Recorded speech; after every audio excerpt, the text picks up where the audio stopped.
오후 6시 회사 정문 앞은 퇴근 차량들로 붐볐습니다. 박진우는 오늘도 아버지를 기다리며 정문 옆 벤치에 앉아 있었습니다.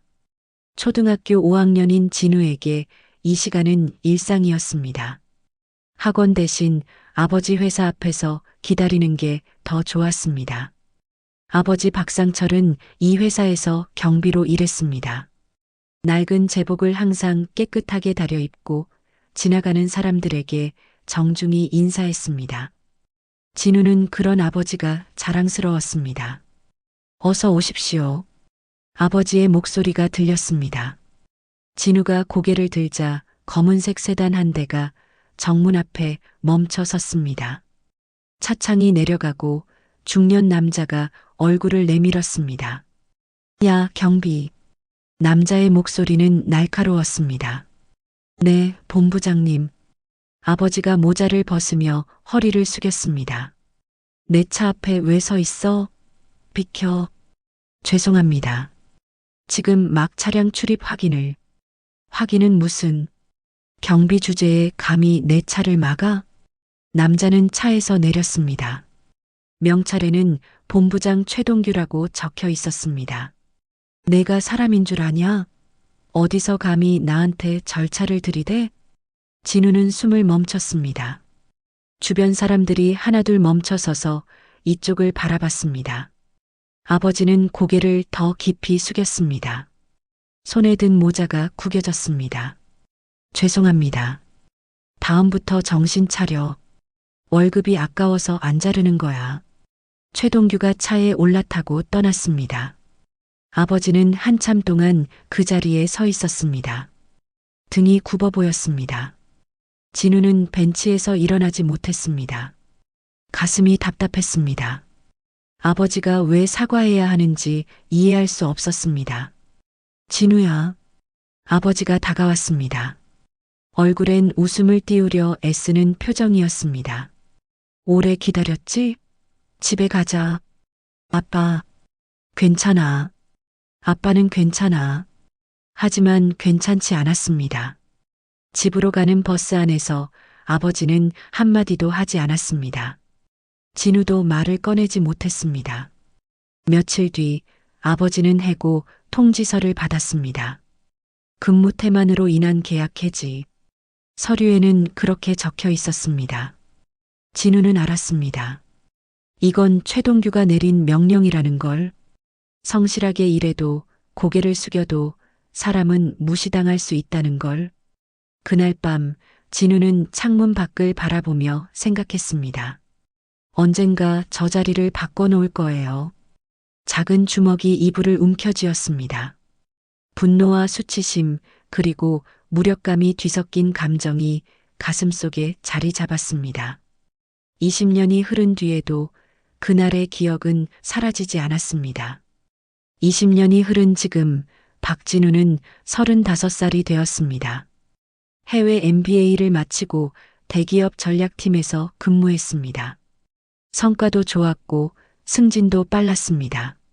하지만 진우는 늘 어딘가 채워지지 않는 갈증을 느꼈습니다. 그러던 어느 날 본사에서 발령 통보가 왔습니다. 박 차장님 축하드립니다. S전자 자회사 대표로 파견되십니다. 인사팀장의 말에 진우는 서류를 받았습니다. 회사명을 보는 순간 손이 굳었습니다. 여기 아버지가 일하시던 곳. 20년 전 그 회사는 부도 직전까지 갔다가 최근 대기업에 인수되었습니다. 그리고 이제 진우가 그곳의 신임 대표로 가게 된 것입니다. 언제 부임하면 되나요? 다음 주 월요일입니다. 임원진과 인수인계 일정이 잡혀 있습니다. 진우는 고개를 끄덕였습니다. 첫 출근 전날 밤 진우는 오랜만에 아버지를 찾아갔습니다. 아버지는 여전히 작은 정비소에서 일했습니다. 진우야, 대표라니. 아빠는 정말 자랑스럽다. 괜찮으세요? 제가 그 회사로 간다는데. 아버지는 잠시 멈칫했습니다. 렌치를 내려놓고 손을 닦았습니다. 오래된 일이야. 이젠 신경 쓰지 마라. 하지만 아버지의 눈빛은 여전히 어두웠습니다. 진우는 더 묻지 않았습니다. 월요일 아침, 진우는 회사 정문 앞에 섰습니다. 20년 전 그날과 똑같은 장소였습니다. 벤치도 경비실도 그대로였습니다. 다만 경비실에 아버지가 없을 뿐이었습니다. 대표님, 회의실로 안내하겠습니다. 비서 김소연이 다가왔습니다. 30대 중반으로 보이는 그녀는 차분하고 꼼꼼해 보였습니다. 임원 회의실 문이 열렸습니다. 6명의 임원이 자리에 앉아 있었습니다.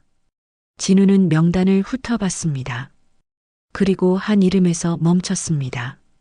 본부장 최동규. 심장이 빠르게 뛰었습니다. 진우는 천천히 고개를 들었습니다. 회의실 끝자리에 앉은 남자와 눈이 마주쳤습니다.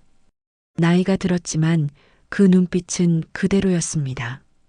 오만하고 날카로웠습니다. 신임 대표님 환영합니다. 최동규가 일어나 인사했습니다. 진우는 표정을 감췄습니다. 잘 부탁드립니다. 회의가 시작되었습니다. 각 부서별 현황 보고가 이어졌습니다. 진우는 자료를 보며 귀 기울였습니다. 마케팅팀 실적이 저조합니다. 최동규가 말했습니다. 성과 없는 부서는 정리해야 합니다. 감정은 사무실 밖에 두시고 냉정하게 판단하셔야죠. 그 말투에 진우는 소름이 돋았습니다. 20년 전과 똑같았습니다. 본부장님 의견 잘 들었습니다. 제가 직접 각 부서를 둘러보고 판단하겠습니다. 대표님 신임이시라 회사 사정을 모르실 겁니다. 제가 괜찮습니다. 진우의 목소리는 차분했지만 단호했습니다. 최동규는 입을 다물었습니다. 회의가 끝나고 진우는 비서 김소연을 불렀습니다. 소연 씨, 과거 인사 기록 좀 확인할 수 있을까요? 어느 시기 말씀이신가요? 20년 전쯤입니다. 특히 경비 인력 관련 해고 기록이요. 김소연은 잠시 진우를 바라봤습니다. 그녀는 눈치가 빠른 사람이었습니다. 알겠습니다. 조용히 확인해 보겠습니다. 며칠 뒤 김소연이 두꺼운 파일을 들고 왔습니다. 대표님 찾으셨습니다. 파일 속에는 아버지 박상철의 인사 기록과 해고 통지서가 있었습니다. 사유는 근무 태만이었지만 서명란에는 최동규의 이름이 있었습니다. 그리고 더 깊이 파고들자 이상한 점이 보였습니다. 이 계약서들, 본부장 최동규 명의로 된 외주 계약이 맞네요. 네, 그런데 단가가 시세보다 높습니다. 리베이트 의심 정황이 있어 보입니다. 진우는 자료를 천천히 넘겼습니다. 손이 떨렸습니다. 분노 때문인지 긴장 때문인지 알 수 없었습니다. 소연 씨, 이 자료 잘 보관해 주세요. 그리고 본사 감사팀에 비공식 문의 좀 넣어주세요. 알겠습니다. 그날 밤 진우는 사무실에 홀로 남았습니다. 창밖으로 보이는 경비실에는 불이 켜져 있었습니다.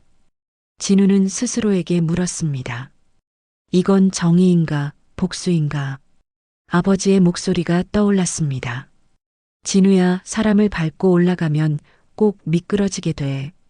하지만 진우는 결심했습니다. 이건 복수가 아니라 바로잡는 일이라고. 감정이 아닌 법과 절차로 움직이겠다고.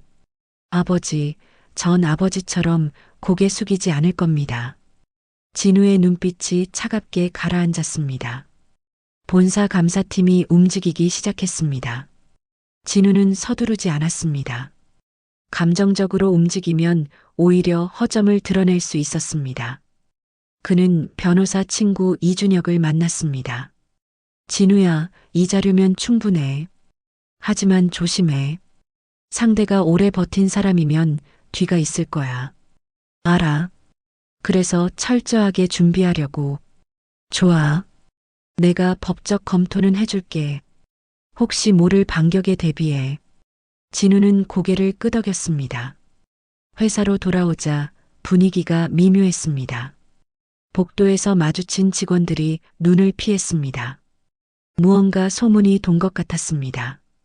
김소연이 조용히 다가왔습니다. 대표님, 최 본부장이 움직이고 있습니다. 어떻게? 자기 라인 임원들 소집해서 회의했대요. 내용은 모르겠지만 대표님을 견제하려는 것 같습니다. 진우는 창밖을 바라봤습니다. 예상했던 일이었습니다. 며칠 뒤 임원회의가 열렸습니다. 최동규가 먼저 입을 열었습니다. 대표님, 최근 본사 감사팀이 우리 회사 회계를 점검한다는 소문이 있던데요. 맞습니다. 정기 감사 절차입니다. 정기 감사치고는 시기가 이상하지 않습니까? 최동규의 목소리에 날이 서 있었습니다. 다른 임원들이 긴장한 표정으로 지켜봤습니다. 투명 경영을 위한 조치입니다. 문제될 게 없으시다면 걱정하실 필요 없습니다.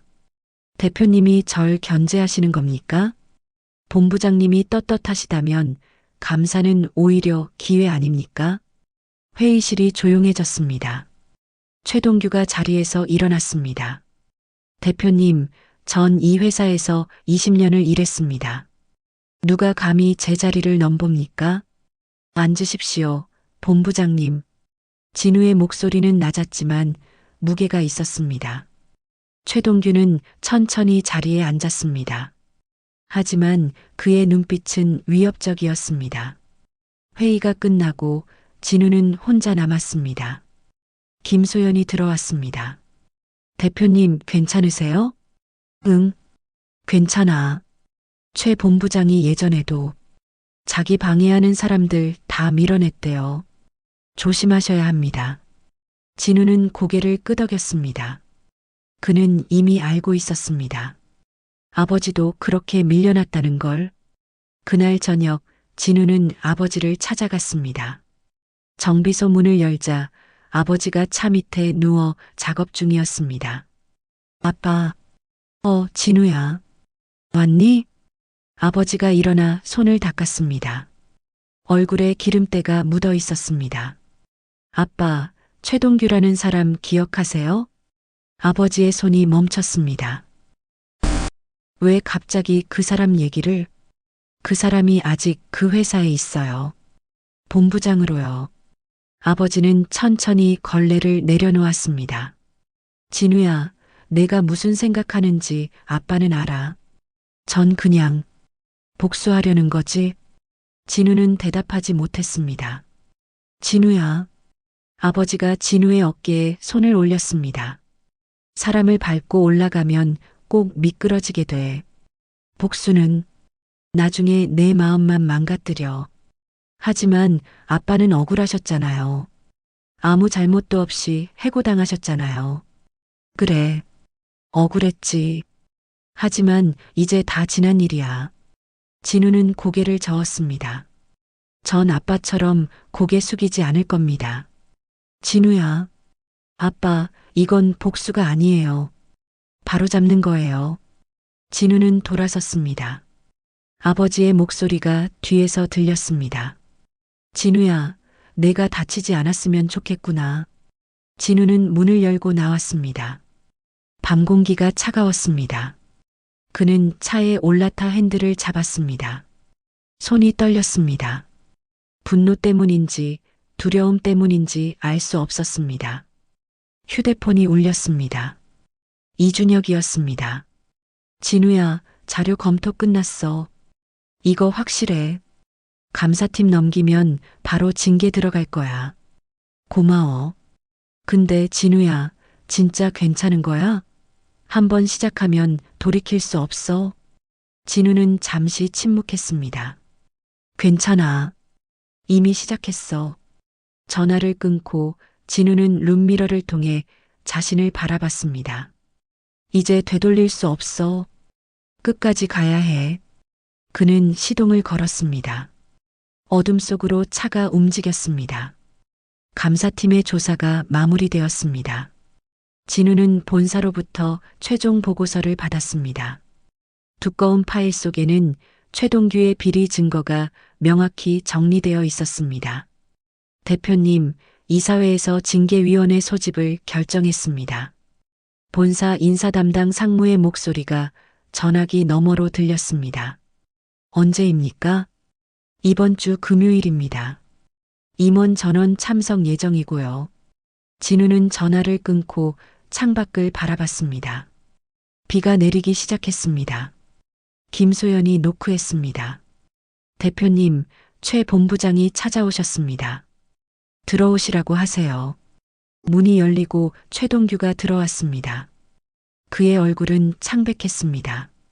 대표님, 저와 얘기 좀 하시죠. 앉으시죠. 최동규가 의자에 앉았습니다. 그는 잠시 망설이다 입을 열었습니다. 대표님이 감사를 요청하셨다는 걸 압니다. 네. 왜 그러십니까? 제가 뭘 잘못했습니까?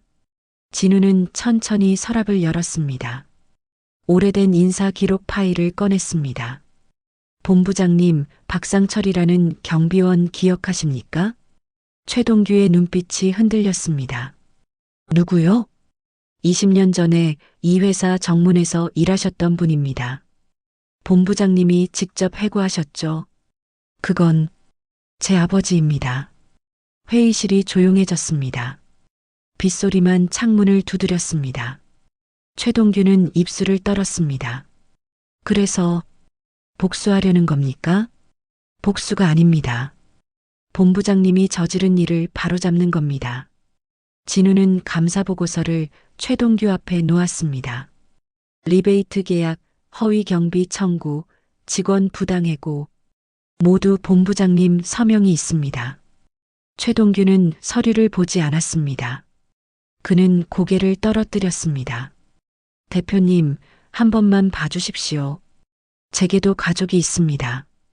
제 아버지에게도 가족이 있었습니다. 진우의 목소리는 차분했습니다. 본부장님은 그때 아버지에게 이렇게 말씀하셨죠. 경비 주제에 감히 내 차를 막아? 내가 사람인 줄 아냐? 최동규가 고개를 들었습니다. 그의 눈가가 붉어져 있었습니다. 죄송합니다. 이제 와서 사과로 끝날 일이 아닙니다. 진우는 자리에서 일어났습니다. 금요일 징계위원회에 참석하십시오. 금요일이 왔습니다. 회의실에는 본사 이사들과 임원들이 모여 있었습니다. 최동규는 맨 앞자리에 홀로 앉아 있었습니다. 진우가 단상에 올랐습니다. 오늘 이 자리는 투명한 경영을 위한 첫걸음입니다. 그는 감사보고서를 펼쳤습니다. 최동규 본부장은 지난 5년간 외주 업체로부터 리베이트를 받았습니다. 총 금액 3억 원. 또한 회사 경비를 허위로 청구했고 직원들을 부당하게 해고했습니다. 회의실이 술렁였습니다. 이 회사에서 더 이상 사람의 품위를 짓밟는 일은 없을 겁니다. 누구도 자신의 권력으로 다른 사람을 깎아내릴 수 없습니다.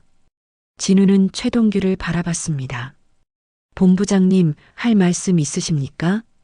최동규는 일어났습니다. 그는 잠시 침묵하다가 입을 열었습니다. 변명하지 않겠습니다. 제가 저지른 일입니다. 그의 목소리가 떨렸습니다. 박상철 씨에게 그리고 제가 부당하게 대했던 모든 분들께 진심으로 사과드립니다. 사과는 받았습니다.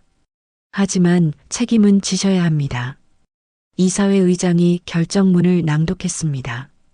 최동규 본부장은 즉시 해임하며 부당이득 전액을 반환하도록 합니다. 최동규는 고개를 숙였습니다. 그는 천천히 회의실을 나갔습니다. 진우는 그 뒷모습을 바라봤습니다. 묘한 감정이 밀려왔습니다. 통쾌함이 아니었습니다. 오히려 허전했습니다. 회의가 끝나고 김소연이 다가왔습니다. 대표님, 괜찮으세요? 응, 괜찮아. 직원들이 모두 대표님을 응원합니다. 이제 제대로 된 회사가 될 것 같다고요. 진우는 미소 지었습니다. 고마워, 소연 씨. 내가 없었으면 못했을 거야. 그날 저녁 진우는 아버지에게 전화했습니다. 아빠, 끝났어요. 그래. 수고했다. 아버지의 목소리는 복잡해 보였습니다. 아빠, 제가 잘한 건가요? 넌 내가 옳다고 생각하는 일을 했어. 그걸로 됐다. 아빠는 화나지 않으세요? 화날 게 뭐 있니? 다만, 아버지가 잠시 멈췄습니다. 내 마음이 편했으면 좋겠구나. 진우는 창밖을 바라봤습니다. 비가 그쳤고 하늘이 맑아지고 있었습니다. 아빠, 주말에 뵐게요. 그래. 아빠가 맛있는 거 사줄게. 전화를 끊고 진우는 깊게 숨을 들이쉬었습니다. 복수는 끝났습니다. 하지만 진짜 중요한 건 이제부터였습니다. 일주일이 지났습니다. 진우는 회사 복도를 걸으며 직원들의 표정을 살폈습니다. 예전보다 밝아 보였습니다. 인사도 자연스러워졌습니다. 대표님, 좋은 아침입니다. 응, 좋은 아침. 진우는 미소로 답했습니다. 사무실로 돌아오자 김소연이 서류를 들고 있었습니다. 대표님, 최 전 본부장님이 찾아오셨습니다. 지금? 네. 로비에서 기다리고 계십니다. 진우는 잠시 망설였습니다. 그러다 고개를 끄덕였습니다. 들어오시라고 하세요. 최동규가 들어왔습니다. 그는 평소 입던 양복 대신 평범한 재킷을 입고 있었습니다. 얼굴은 많이 수척해져 있었습니다. 대표님, 시간 내주셔서 감사합니다. 앉으시죠. 최동규가 조심스럽게 앉았습니다. 그는 가방에서 봉투 하나를 꺼냈습니다. 제가 부당하게 받았던 돈입니다. 일부지만 먼저 반환하고 싶어서요. 진우는 봉투를 받지 않았습니다. 회사 계좌로 입금하시면 됩니다. 네. 최동규는 봉투를 다시 가방에 넣었습니다. 대표님, 정문 경비실 기억하십니까? 네. 제 아버지가 그곳에서 대표님께 인사하던 날을요. 최동규의 손이 떨렸습니다. 그때 제가 얼마나 오만했는지 이제야 알았습니다. 그는 고개를 숙였습니다. 제가 짓밟았던 게 사람의 자존심이었다는 걸 너무 늦게 깨달았습니다. 진우는 창밖을 바라봤습니다. 본부장님, 네. 그 일은 미안했네요. 라는 한마디면 충분합니다. 최동규가 고개를 들었습니다. 그의 눈가가 붉어졌습니다. 미안합니다. 정말 죄송합니다. 진우는 천천히 고개를 끄덕였습니다. 하지만 다시는 당신 같은 리더가 나오지 않게 하겠습니다. 이 회사에서만큼은요. 네, 당연합니다. 최동규가 자리에서 일어났습니다. 대표님, 좋은 회사 만드십시오. 부탁드립니다. 그는 허리를 깊이 숙이고 나갔습니다. 문이 닫히고 진우는 한참 동안 그 자리에 서 있었습니다. 그날 저녁 진우는 아버지를 찾아갔습니다. 정비소는 문을 닫은 뒤였습니다. 아버지는 작업복을 벗고 있었습니다. 아빠, 진우야. 왔니? 진우가 가방에서 무언가를 꺼냈습니다. 낡은 경비복이었습니다. 이거 어디서 났니? 회사 창고에서 찾았어요. 아빠 이름표 달린 거요. 아버지가 경비복을 받아들었습니다. 손이 떨렸습니다. 진우야, 이걸 왜? 아빠 같이 태워요. 뭐? 이제 끝났잖아요. 이 옷도, 그때 기억도. 아버지는 진우를 바라봤습니다. 진우의 눈빛이 담담했습니다. 둘은 정비소 뒤편으로 갔습니다. 진우가 드럼통에 불을 피웠습니다. 아버지가 천천히 경비복을 불 속에 넣었습니다. 옷이 타오르기 시작했습니다. 아빠, 이제 끝났어요. 그래. 아버지의 목소리가 떨렸습니다. 진우야, 넌 나보다 훨씬 멋지게 이겼다. 아빠한테 배웠어요. 사람은 자리가 아니라 품위로 기억된다고요. 불꽃이 높게 타올랐습니다. 20년 전의 기억이 연기처럼 흩어지는 것 같았습니다. 아빠, 사실 전 복수하고 싶었어요. 알아. 근데 이제 보니까 복수보다 중요한 게 있더라고요. 뭔데? 존엄이요. 아빠처럼 당당하게 사는 거요. 아버지가 진우의 어깨를 감쌌습니다. 고생했다, 진우야. 아니에요. 아빠가 더 고생하셨죠. 둘은 한참 동안 불을 바라봤습니다. 며칠 뒤 진우는 전체 직원 회의를 열었습니다. 앞으로 이 회사는 투명하게 운영될 겁니다. 직급이 아니라 사람으로 서로를 대하겠습니다. 직원들이 박수를 쳤습니다. 그리고 모든 직원분들께 감사드립니다. 이 자리는 여러분이 만들어가는 겁니다. 회의가 끝나고 진우는 경비실로 향했습니다. 새로운 경비원이 정중히 인사했습니다. 대표님, 좋은 아침입니다. 좋은 아침입니다. 오늘 날씨 좋네요. 네, 덕분에 기분이 좋습니다. 진우는 미소 지었습니다.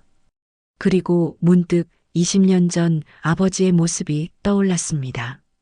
이제 이곳에서 아무도 무시당하지 않을 것입니다. 진우는 회사 정문을 나서며 하늘을 바라봤습니다. 복수는 끝났습니다.